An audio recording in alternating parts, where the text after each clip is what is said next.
మడికొండలో ఉన్న చెత్త dumping yard నుంచి వెలువడే పొగతో చుట్టుపక్కల గ్రామాల ప్రజలు తీవ్ర ఇబ్బందులు ఎదుర్కొంటున్నారు.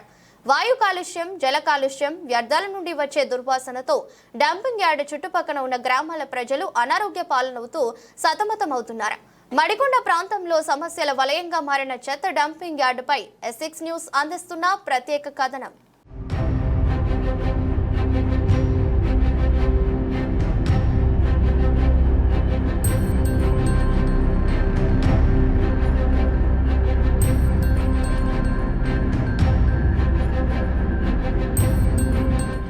గ్రేటర్ వరంగల్లోని మడికొండ డంప్ యార్డుతో చుట్టుపక్కల గ్రామాలకు కష్టాలు తప్పడం లేదు. డంప్ యార్డులో బయో మైనింగ్ ప్రక్రియ డెడ్ స్లోగా సాగుతుండగా ఇక్కడి చెత్తను హుజూరాబాద్లో ఏర్పాటు చేయనున్న వేస్ట్ టు ఎనర్జీ ప్లాంట్ కు తరలించే ప్రక్రియ ఇంకా కాగితాల దశలోనే ఉంది. ఫలితంగా డంప్ యార్డులో చెత్త గుట్టలు పెరిగిపోయి రోజు వచ్చే పొగతో చుట్టుపక్కల గ్రామాలు తీవ్ర ఇబ్బందులు పడుతున్నారు. జన్మనిచ్చిన గ్రామాన్ని విడిచి వెళ్లలేక, అక్కడి వాతావరణాన్ని తట్టుకుని ఉండలేక వేలాది మంది ప్రజలు హరిగోసపడుతున్నారు. ఒక పక్క పొగతో వాయు కాలుష్యం, వ్యర్థాలతో జల కాలుష్యం వారిని వేటాడుతుంది. ఎందరో 3 పదుల వయసు రాకముందే అనేక జబ్బులతో నరకాన్ని అనుభవిస్తూ తమ ప్రాణాలను విడుస్తున్నారు. గత 10 సంవత్సరాల నుండి మా డంపింగ్ యార్డ్ సమస్య వల్ల మేము తెలియకుంటేనే మేము అనారోగ్య పాలవుతున్నప్పటికీ మేము ఇన్నిసార్లు నా చర్మ సంబంధించి ఇక్కడ ఈ మరకలు ఈ వాటర్ పొల్యూటెడ్ వల్ల జరిగింది. నేను కనీసం నెలకు 1000 రూపాయల ఖర్చు దాని ట్రీట్మెంట్ అవుతుంది. దయచేసి నేను ఒక్కటే మీకు చెప్పేది అప్పీల్ ఏంటంటే, ప్రభుత్వాలు మారుతున్నాయి, వస్తున్నాయి, పోతున్నాయి. మేము అధికారులను కలిసిన అందరినీ చెత్త విధాలు చేస్తున్నాం. దయచేసి మా ఆరోగ్యాన్ని పనంగా పెట్టాయని మేము డంపింగ్ తీసేయడానికి మా ప్రయత్నం కొనసాగిస్తాం. దయచేసి మా పిల్లల పరిస్థితి బాగాలేదు, నేను చెప్పుకోలేక బాధ అనిపిస్తుంది. దయచేసి డంపింగ్ యార్డ్ని ఎత్తేయాల్సిందిగా సీఎం రేవంత్ రెడ్డి గారిని కోరుతున్నానండి. మడికొండ డంపింగ్ యార్డ్ సమస్య గత 15 ఏళ్ల నుంచి పట్టిపీడిస్తున్నది. ఇక్కడ ఇది రాస్తే రామాయణం, చెప్తే భారతం అంత కథ ఉన్నది. దీని మీద ఎన్నో పోరాటాలు, కోర్టు కేసులు, ధర్నాలు, ప్రజాప్రతినిధులకు అర్జీలు ఇవన్నీ జరిగినాయి. అధికారులు వచ్చుడు, చూసుడు, హామీలు ఇచ్చుడు గత 10-15 ఏళ్ల బట్టి జరుగుతున్న చరిత్ర ఇది. ఇవాళ కొత్తగా ప్రభుత్వం వచ్చినాక కూడా ఎన్నో రిప్రజెంటేషన్స్ ఇవ్వడం జరిగింది, ఎన్నో నాయకులను కలవడం జరిగింది. వాళ్ళు కూడా హామీలు ఇవ్వడం జరుగుతున్నది. కానీ అక్కడ పని మాత్రం మాత్రం ముందడి సాగడం లేదు. మేము ఈ చివరి దశలో 75 ఏళ్ల వయసులో పట్ల కనీసం విశ్రాంత జీవితం గడుపుదామని సొంత ఇంట్లో ఉంటే కూడా సాయంత్రం అయితే భయం అయ్యే పరిస్థితి వచ్చింది. తెల్లారే వరకు భయం. ఇప్పుడు తెల్లందనక కాదు, పొద్దున్ననక కూడా ఆ దుమ్ము, ఆ ధూళి, ఆ పొగ, ఆ కాలుష్యం, తాగడానికి నీళ్లు కాలుష్యం అయిపోయినాయి. మా నీటి వనరులన్నీ కూడా చెర్లనే ఉన్నాయి. అక్కడనే బావి ఉన్నది, ఆ బావి నీళ్ళు అంతే సప్లై అవుతాయి. భగీరథ కూడా అక్కడక్కడ కలుషితమైన నీళ్లు కలవడం వలన నీళ్ళ కాలుష్యం అయిపోయింది. పీల్చుకుందామంటే గాలి కాలుష్యం అయిపోయి మేము బతకడానికి చాలా ఘోరమైన పరిస్థితులను పోను ఒక్కసారి దగ్గొస్తే మాకు ఆ దగ్గు తగ్గడానికి 15 రోజులు పట్టింది మాకు. ఇంకా ఈ చిన్న పిల్లలకు, వృద్ధుల పరిస్థితి చెప్పేటట్లేదు. దయచేసి ప్రభుత్వాలు ఇప్పటికైనా ఇవి మా ప్రాణాలు కూడా మీ ప్రాణం అని అనుకొని భావించి ఈ డంపింగ్ యార్డ్ను తరలించాలని మేము విజ్ఞప్తి చేస్తున్నాం. జీడబ్ల్యూఎంసీ పరిధిలోని 66 డివిజన్ల నుంచి నిత్యం 450 మెట్రిక్ టన్నుల వరకు తడి, పొడి చెత్త ఉత్పత్తి అవుతుండగా ఆ చెత్తతో ఇప్పటికే మడికొండ డంప్ యార్డ్ నిండిపోయింది. బయో మైనింగ్ వ్యర్థాలతో పాటు అన్ని రకాల చెత్తను వేయడంతో గ్యాస్తో కూడిన రసాయనాలు వెలువడి డంపింగ్ యార్డ్లో ఉన్న చెత్త కాలిపోతుంది. దట్టమైన పొగ అల్లుకోవడంతో వాయు కాలుష్యం కావడం వల్ల చుట్టుపక్కల గ్రామాల ప్రజలు అనారోగ్యాల బారిన పడుతున్నారు. అక్కడ దాదాపు 6 లక్షల మెట్రిక్ టన్నులకు పైగా చెత్త పోగవగా 3 లక్షల టన్నుల వరకు చెత్తను బయో మైనింగ్ ద్వారా ప్రాసెస్ చేసేందుకు ఓ కాంట్రాక్ట్ సంస్థకు పనులు అప్పగించారు. 2021లోనే 37 కోట్లతో బయో మైనింగ్ కు శ్రీకారం చుట్టగా ఏడాదిలోనే టార్గెట్ పూర్తి చేయాల్సి ఉంది. కానీ బడ్జెట్ ఇష్యూస్, వర్షాలు, ఇతర కారణాలతో పనులు డెడ్ స్లోగా సాగుతూ రాగా ఇప్పటి వరకు 70% మాత్రమే పూర్తయింది. దీంతో ఇటీవల greater commissioner Ashwini Tanaji Wakade bio mining plant ను సందర్శించి 2 నెలల్లో 100% ప్రాసెసింగ్ పూర్తి చేయాలని టార్గెట్ పెట్టారు. నగరం మొత్తం చెత్త తీసుకొచ్చి ఇక్కడ వేయడం వల్ల ఒక 13 సంది గుట్టలుగా పెరిగి వాటి వల్ల పొగ కాలుష్యం నిత్యం రోజు సాయంత్రం ఏంటంటే మబ్బులతో పొగ వెళ్ళి ఇక్కడ కాలుష్యంతో చిన్న పిల్లలైతే శ్వాసకోశాలతో ఇబ్బందితో, గర్భిణీ స్త్రీలు కానీ ఎవరైనా కానీ పెద్ద చిన్న తేడా లేకుండా హాస్పిటల్ పాలన అవుతున్నారు. అనారోగ్యం పాలన చనిపోయిన వ్యవస్థ కూడా ఉన్నది ఇక్కడ. దీనికి గతంలో పాలకులకు ఎన్నోసార్లు రిప్రజెంటేషన్లు ఇచ్చినాం. గ్రామ ప్రజలందరం కలిసి పాలకులు మారారు, ప్రభుత్వాలు మారినాయి, కలెక్టర్లు మారుతారు, కమిషనర్ మారుతారు. కానీ మా సమస్య మాత్రం దానికి పరిష్కారం చూపే నాయకుడు కానీ అధికారులు కానీ అధికార యంత్రాంగం కానీ ఇక్కడ లేకపోవడం జరిగింది. ఈ మధ్యలో మేము అందరూ ఒక ఊరుగా సంఘటితమై ఒక మా ఇక చావరేవో బతుకన్న విధానంతో ఒక సమస్య పైన అందరం పోరాడుతున్నాం. మళ్ళీ కలెక్టర్లు కమిషనర్ కలుస్తున్నాం. ఒక నెల 2 నెలలు టైం చెప్పారు వాళ్ళు. నెల 2 నెలల వరకు మేము శాంతియుతంగా ఇలాంటి నిరసనల కార్యక్రమం చేస్తుంటాం. తదుపరి ఈ సమస్య పూర్తిగా పరిష్కారం చూపని ఎదల మేము పెద్ద ఎత్తున ఇక్కడ అసలు డంప్ అనే చెత్తనే రానియకుండా ఊరుగా ఏకమై ఎక్కడెక్కడ ముట్టడిస్తామని ప్రభుత్వానికి హెచ్చరించడం జరుగుతుంది. ఇకనైనా అధికారుల ప్రభుత్వం మేల్కొని మా సమస్యకు పరిష్కారం చూపి వేరే చోటుకు తరలించాలని విన్నపిస్తున్నాం. మా మడికొండ రాంపూర్ మధ్య ఏర్పాటు చేసినటువంటి ఈ యొక్క డంపింగ్ యార్డ్ వల్ల మా మడికొండ రాంపూర్ 2 గ్రామాలు ఇంకా అనేకమైన తదితర చుట్టుపక్కల ఉన్న గ్రామాలు అనేక కష్టాలు పడుతున్నాయి. ఈ యొక్క కాలుష్యం అనేటువంటిది వస్తున్నది. అసలు మేము ఆక్సిజన్ అనేటువంటిదే పిలవట్లేదు. ఇప్పుడు మేము ఊకుంటే రేపు మా భావితరాలు కూడా అనవసరంగా ఇక్కడ బతకలేని పరిస్థితి ఏర్పడ్డది. ఇక మేము చావో రేవో తేల్చుకుంటేందుకు మేము సిద్ధంగా ఉన్నాం. మేము హైదరాబాద్ గ్రీవెన్స్ కూడా వెళ్ళాం. అక్కడ ప్రజావానికి కూడా అప్లికేషన్ ఇచ్చాం. అయినా స్పందన లేదు. అధికారులు మమ్మల్ని అసలు పట్టించుకుంటలేరు. బతికితే బతకండి, సస్తేదా అండి, మీతోటి మాకు సంబంధం లేదని వాళ్ళు పట్టించుకుంటలేరు. ఇక మేము చావో రేవో తేల్చుకుంటేందుకు సిద్ధంగా ఉన్నాం. ఇంకా మేము రిలే నిరాహార దీక్షలు, ధర్నాలు అన్నీ చేస్తాం. కాబట్టి ఇప్పటికైనా అధికారులు, ప్రజాప్రతినిధులు కలిసి మా ఈ డంపింగ్ యార్డ్ సమస్యను పరిష్కరించాలి. కనీసం తాత్కాలికంగా అన్న ఉపశమనం కల్పించేటందుకన్నా ప్రస్తుతమైన చేసి తర్వాత శాశ్వత పరిష్కారం అనేటువంటిది కల్పించాలి. కానీ అసలు ఈ మడికొండ వంక వస్తాం.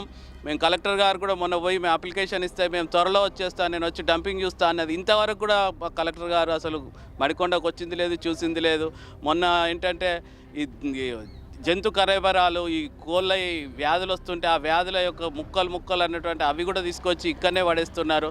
అక్కడ కూడా అక్కడ కాలువలు వేయడం వల్ల కాలువ నుంచి చెర్లకు వస్తున్నాయి. ఆ చెరువులోంచి రేపు వర్షం పడంగానే ఈ చెరువులోంచి వడ్డపల్లి చెరువు దానికి కూడా పోయే అవకాశం ఉంటుంది. సిటీ ప్రజలు కూడా ఈ వాటర్ తోటి కాలుష్యం అయిపోయి ఉంటుంది. తర్వాత ఈ కాలుష్యం అనేటువంటిది విత్తిన హనంకొండ వరకు కూడా ఈ యొక్క కాలుష్యం అనేటువంటిది ఎవాపర్ అవుతుంది. కాకుండా వాళ్ళకి కనిపించట్లే కానీ వాళ్ళ ఆక్సిజన్ వాళ్ళు విలువట్లేదు. ఈ డంపింగ్ను తీసేసి తరలించిన రోజే మేము బతుకుతాం తప్ప అంతవరకు మా పోరాటం ఆపం. ఎన్నికలు వచ్చాయంటే చాలు నాయకులు డంపింగ్ యార్డ్ సమస్యను పరిష్కరిస్తామంటూ చుట్టుపక్కల ఉన్న గ్రామాల ప్రజలకు వాగ్దానాలు చేస్తూ ఊకదంపుడు మాటలు చెప్తూ ప్రసంగాలు చేస్తారు. తీరా గెలిచిన తర్వాత మడికొండలో ఉన్న డంపింగ్ యార్డ్ సమస్య పైన దృష్టి సారించిన పరిస్థితులు లేవు. కనీసం చుట్టుపక్కల ఉన్న గ్రామాల ప్రజల గురించి పట్టించుకున్న పరిస్థితులు లేవు. మొన్న జరిగినటువంటి ఎన్నికల్లో వర్ధనపేట నియోజకవర్గం ఎమ్మెల్యే కేఆర్ నాగరాజు మడికొండలో ఉన్న డంపింగ్ యార్డ్ సమస్య పరిష్కరిస్తానని, కృషి చేస్తానని చుట్టుపక్కల ఉన్న గ్రామాల ప్రజలకు హామీ ఇచ్చారు. ఎమ్మెల్యేగా గెలిచిన తర్వాత డంపింగ్ యార్డ్ సమస్యను పరిష్కారం చేస్తానని వాగ్దానాలు చేశారు. ఎమ్మెల్యేగా గెలిచి సంవత్సరంన్నర గడుస్తున్నా డంపింగ్ యార్డు సమస్య పైన చిత్తశుద్ధితో సమస్య పరిష్కారానికి కృషి చేసిన పరిస్థితులు కనిపించడం లేదు. ఇదిగో చేస్తా, అదిగో చేస్తా అంటూ మాటల వరకు పరిమితం అవుతున్నారు తప్ప మడికొండ డంపింగ్ యార్డ్ చుట్టుపక్కల ఉన్న గ్రామాల ప్రజల సమస్యను పరిష్కరించడం లేదు అన్న అపవాదాలు వెల్లువెత్తుతున్నాయి. ఇప్పుడున్న 10 ఏళ్ళు జరిగిపోయినాయి.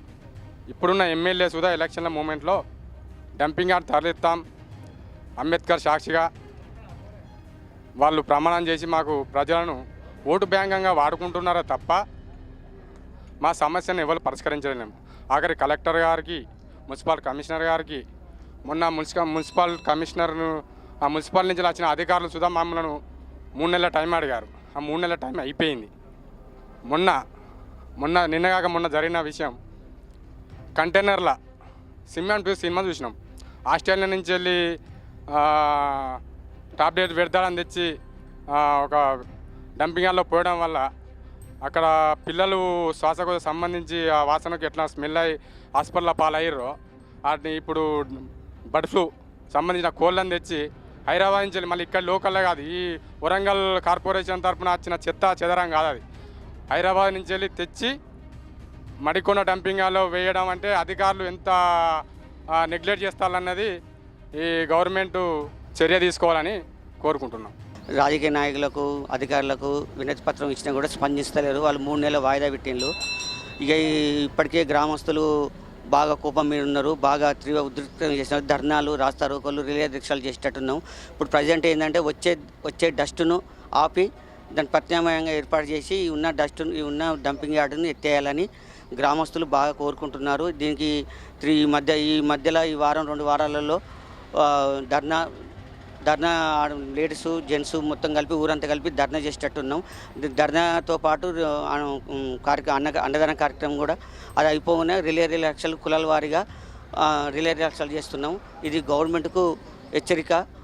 ఎంత తొందరగా తీసేస్తే అంత మంచిగా, లేకుంటే గ్రామం మొత్తం ప్రజలు మొత్తం ఆగమైపోతారు అని కోరుకుంటున్నాను. గత 15 సంవత్సరాల నుంచి డంపింగ్ యార్డ్ వల్ల చిన్నపిల్లల్లో పెద్దల్లో ముసలి వాళ్ళందరికీ కాఫ్ బాగా రావటం, లంగ్స్ డిఫీజెస్ ఎక్కువ రావటం, దాంతో చాలా డిసీజులు ఇంక్రీజ్ అయ్యి చాలామంది కొలాప్స్ అవుతున్నారు. సెకండ్ వన్, దీని పొల్యూషన్ వల్ల చాలా సైడ్ ఎఫెక్ట్స్ ఉన్నాయి. కాబట్టి దయచేసి దీన్ని నిర్మూలనిస్తేనే బాగుంటుందని నా అభిప్రాయం. 80 సంవత్సరాలు ఉన్నా నేను నాకు బాగా దగ్గు వస్తుంది. నాకు పనవడించేది నాది తూర్పు ముఖాన ఇల్లు ఉన్నది. ఆడికి వెళ్ళి పొగ బాగా వస్తుంది. పనవడించేలే గాలి బాగా వస్తుంది. దగ్గు దమ్ము అన్నీ ఉన్నాయి. ఇగో నాకు చూడండి మచ్చలు ఎన్ని ఉన్నాయో అన్ని మచ్చలు. దయచేసి డంపింగ్ వాడు ఎమ్మెల్యేలు వాళ్ళందరూ శ్రద్ధ తీసుకొని తరలించాలి. ఇక మడికొండ డంపింగ్ యార్డ్ సమస్య పైన చుట్టుపక్కల గ్రామాల ప్రజలు చావు రేపు తేల్చుకునేందుకు సిద్ధమవుతున్నారు. ఇప్పటికే మడికొండ, రాంపూర్, ఎల్కుర్తి, తరాలపల్లి, టేకులగూడెం, అయోధ్యపురం గ్రామాల్లో డంపింగ్ యార్డ్ నిర్మూలన పేరుతో హడహక్ కమిటీలు ఏర్పాటు చేసుకున్నారు. మిగతా చుట్టుపక్కల గ్రామాల ప్రజలు కమిటీలు వేసుకునేందుకు గ్రామస్తులంతా ఒకటయ్యారు. ఇప్పటికే డంపింగ్ యార్డ్ సమస్య పైన అనేక కరపత్రాలు, గోడ పత్రికలు విడుదల చేసి ప్రజలను అందరినీ సంఘటితం చేస్తున్నారు.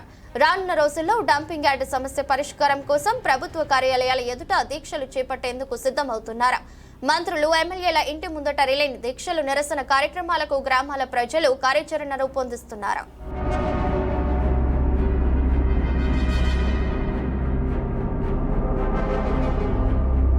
చూశారు కదా, రాంపూర్లో ఉన్న చెత్త డంపింగ్ యార్డ్ వల్ల 9 గ్రామాల ప్రజలు ఎలాంటి ఇబ్బందులు ఎదుర్కొంటున్నారో. ఇప్పటికైనా ఇటు పాలకులు కావచ్చు, అధికారులు కావచ్చు, రాంపూర్లో ఉన్నటువంటి డంపింగ్ యార్డ్ను శాశ్వతంగా తరలించేందుకు ప్రణాళిక సిద్ధం చేయాలంటూ కూడా గ్రామస్తులు కోరుతున్నారు. ఒక పక్క జన్మనిచ్చిన గ్రామాన్ని వదిలి వెళ్ళలేక, మరో పక్క ఇటు శ్వాసకోశ బాధలు, చర్మ బాధలతో సతమతం అవుతూ జీవి విడుస్తున్న పరిస్థితి ఉంది. రానున్న రోజుల్లో శాశ్వతంగా డంపింగ్ యార్డ్కు శాశ్వత పరిష్కారం చేయని ఎడల రానున్న రోజుల్లో మంత్రులు, ఎమ్మెల్యేల ముందు నిరసన కార్యక్రమాలు చేసేందుకు 9 గ్రామాల ప్రజలు సిద్ధమవుతున్న పరిస్థితి వరంగల్ జిల్లాలో ఉంది. ఇప్పటికైనా పాలకులు ఎన్నికల సమయంలో ఇచ్చిన హామీలు నెరవేర్చడంలో దృష్టి సారించాలి. ఆ పరంగా శాశ్వతంగా చెత్త డంపింగ్ యార్డ్లు తరలించేందుకు ప్రభుత్వం ఆలోచన చేయాలంటూ కూడా గ్రామస్తులు వేడుకుంటున్నారు. ఇది ఇవాల్టి స్పెషల్ స్టోరీ. మరో స్టోరీతో మీ ముందుకు వస్తుంది S6 న్యూస్ ఛానల్.